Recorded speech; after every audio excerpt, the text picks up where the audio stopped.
ইফতার যখন আমাদের সামনে রাখা হয় তখন আমাদের সামনে বিভিন্ন ধরনের খাবারের আইটেম থাকে, থাকে কিনা?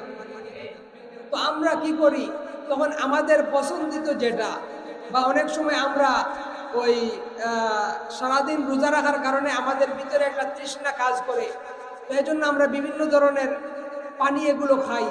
কিন্তু রাসূলুল্লাহর যে সুন্নত যে আমরা কি দিয়ে শুরু করব, এ বিষয়ে যদি আমরা রাসূলুল্লাহ একটা হাদিস দেখি, যেটা তিরমিজির হাদিস, আল্লাহর হাবিব সাল্লাল্লাহু আলাইহি ওয়াসাল্লাম তিনি বলেছেন যে ইজা আফতারা আহাদুকুম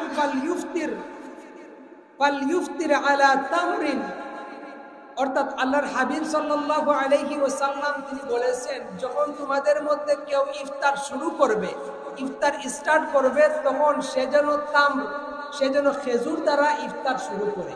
সুবহানাল্লাহ। ফাইন্নাহু বারাকাতুন, যদি কেউ ইফতার খেজুর দিয়ে শুরু করে তাহলে তার ওই ইফতারের মধ্যে বরকত আল্লাহ তাআলা দিয়ে দেন। এরপর রাসূলুল্লাহ বলেছেন ফাইন লাম ইয়াজিদ, যদি কেউ খেজুর না পায় তাহলে ফালইফতির আলা মাইন ফাইন্নাহু